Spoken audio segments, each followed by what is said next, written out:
Now after learning what are alcohols, how to name them, अब देखते हैं इनकी प्रिपरेशन कैसे हम करते हैं। तो सबसे पहले मैथनॉल की बात करते हैं।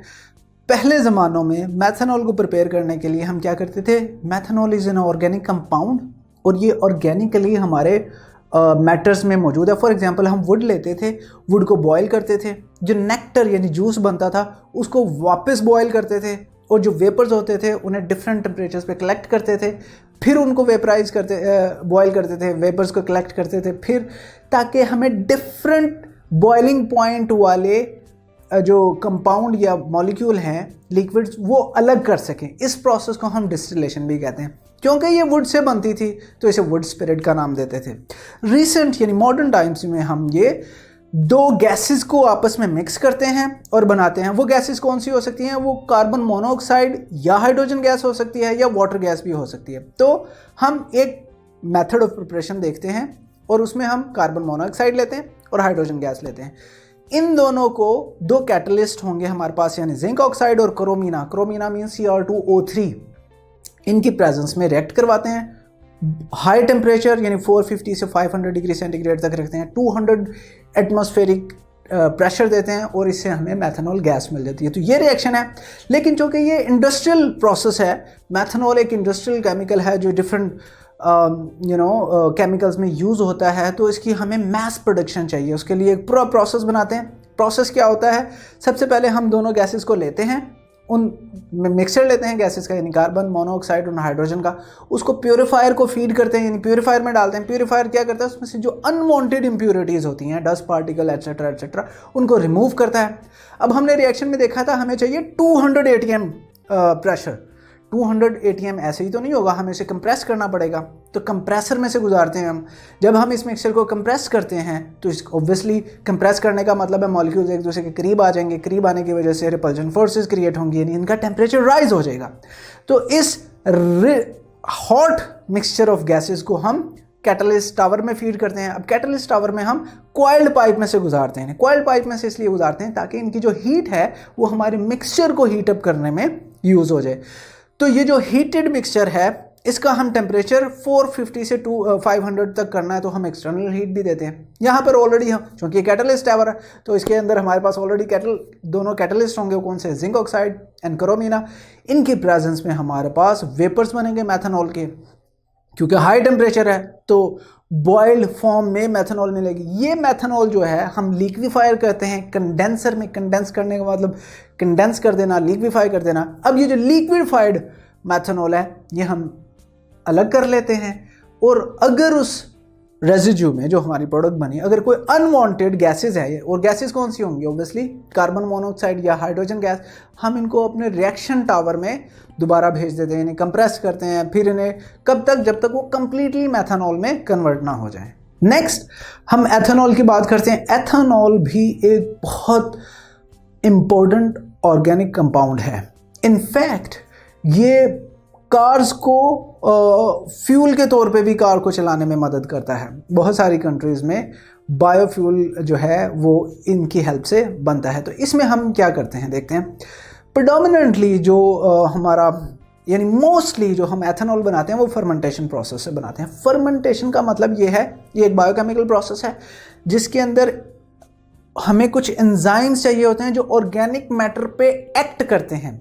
वो एंजाइम्स जो हैं हमें माइक्रो ऑर्गेनिजम्स जैसे कि यीस्ट। अब यीस्ट आप समझ लें क्या है, बैक्टीरियाज हैं, ठीक है। और वो क्या करते हैं, वो ऑर्गेनिक मैटर को खाते हैं और खाने की वजह से डिफरेंट एंजाइम्स प्रोड्यूस करते हैं। वो जो एंजाइम्स हैं वो हमारे ऑर्गेनिक मैटर पे एक्ट करेंगे और उसको एथेनॉल में कन्वर्ट करेंगे। तो इसके लिए ख़ास कंडीशन चाहिए होती हैं फर्मेंटेशन के लिए। 25 ये जो आप पिज़्ज़ाज खाते हैं, पिज़्ज़ा की डो जो है उसके अंदर यीस्ट यूज़ होती है। तो वो 25 से 35 डिग्री सेंटीग्रेड तक उसका टेम्परेचर रखते हैं। प्रॉपर ऑक्सीजन की सप्लाई होनी चाहिए, प्रॉपर एरेशन होनी चाहिए। फिर बहुत ज़्यादा अल्कोहल अगर हो गई तो यीस्ट हमारी डाई हो जाएगी, यानी मर जाएगी। तो वो हमने उसकी डाइल्यूशन भी देखनी है कि प्रॉपर डाइल्यूटेड फॉर्म में ही रहनी चाहिए, बहुत ज़्यादा कॉन्सनट्रेटेड एथेनॉल ना बन जाए। एंड कोई प्रिजर्वेटिव्स नहीं होने चाहिए जो हमारी यीस्ट के लिए अनहेल्दी हों। अब मैंने कहा था कि हम डिफरेंट ऑर्गेनिक मैटर के ऊपर यीस्ट डालते हैं। वो मैटर क्या हो सकता है? तो गन्ने का जूस हो सकता है, गले सड़े फल हो सकते हैं, कुछ भी हो सकता है। बट इंडस्ट्रियल स्केल पे अगर हम देखें तो मोलेसिस हम यूज़ करते हैं। मोलेसिस क्या होता है? आई एम श्योर हम सबको शुगर के बारे में पता है, यानी चीनी। शुगर क्या होती है? गन्ने से बनती है। जब गन्ने में से हम रस निकाल लेते हैं तो अब वो जो गन्ने का गूदा है, जो गन्ने का रस निकलने के बाद जो चीज़ बचेगी, हम उसको बॉयल करते हैं, उसका एक और करते करते उसका जूस निकालते रहते हैं। जो बच जाता है एंड पे, जिसमें अब मज़ीद कोई गन्ने का रस नहीं बचा, वो हमारा मोलेसिस कहलाता है। तो उस मोलेसिस की हेल्प से हम जो है वो अपना एथनॉल प्रोड्यूस कर सकते हैं। तो अगर हम इस रिएक्शन की बात करें तो मैंने कहा शुगर चीनी होती है, तो वो C12H22O11 होगा। हम इसमें वाटर डालते हैं। यीस्ट क्या करता है? इन्वर्टेज देता है। उसकी वजह से हमारे पास ग्लूकोज एंड फ्रुक्टोज बनते हैं। ये जो ग्लूकोज है इसको हम जाइमेज से रिएक्ट करवाएंगे। यीस्ट ऑब्वियसली यीस्ट में ही होता है ये। तो ये जो ग्लूकोज है यानी C6H12O6 ये हमारे एथेनॉल में कन्वर्ट हो जाता है और कार्बन डाइऑक्साइड गैस बन के निकल जाती है। मोलेसिस के अलावा हम जो डिफरेंट सोर्स है वो स्टार्च भी यूज़ कर सकते हैं। तो फर्मेंटेड अल्कोहल के बारे में आपने याद रखना है कि हम 12% तक फर्मेंटेड अल्कोहल निकाल सकते हैं, क्योंकि 12% से ज़्यादा करेंगे तो यीस्ट विल डाई।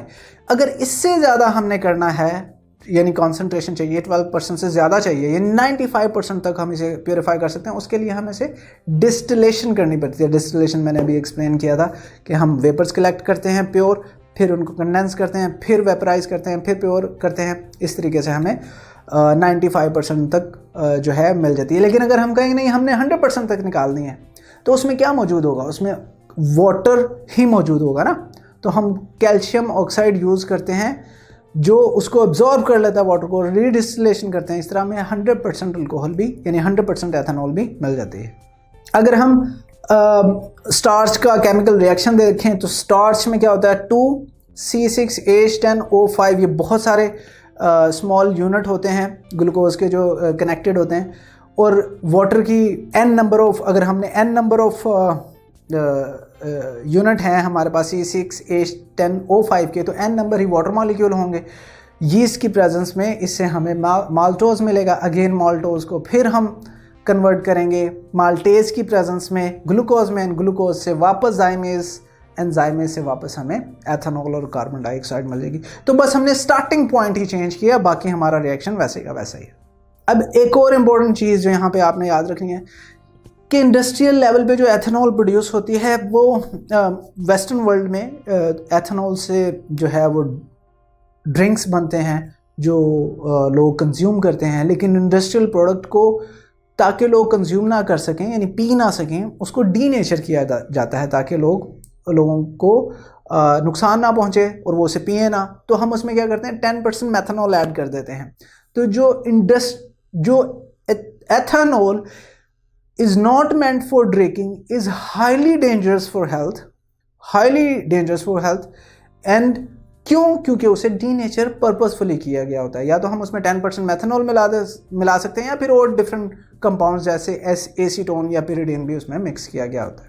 इसके साथ अगर हम दूसरे मेथड्स की बात भी करें अल्कोहल की प्रिपरेशन की, तो वो हम अल्कीन्स की हाइड्रेशन करें तो भी हमें अल्कोहल मिल जाती है। फिर हमने डिटेल में ग्रिग्नॉड रिएजेंट वाले रिएक्शन में देखा कि हम ग्रिग्नॉड रिएजेंट की हेल्प से भी अल्डिहाइड या कीटोन को प्राइमरी, सेकेंडरी और टर्शरी अल्कोहल्स में कन्वर्ट कर सकते हैं। तो इसके साथ ही हमारा प्रिपरेशन ऑफ अल्कोहल्स वाला टॉपिक अपने एंड को पहुंचता है। अगर आप ये लेक्चर कंप्लीट देखना चाहते हैं और उसके साथ साथ हज़ारों MCQs और उनकी एक्सप्लेनेशंस चाहते हैं तो अभी कृपया गूगल प्ले स्टोर पे जाइए और डाउनलोड कीजिए ऐप हिप्पो ई-लर्निंग प्रोग्राम। खुद भी इसे इस्तेमाल करें और इसके साथ साथ अपने फ्रेंड्स और अपने क्लास फेलो को भी अनुशंसा करें। And don't forget to like this video and subscribe to our channel. धन्यवाद।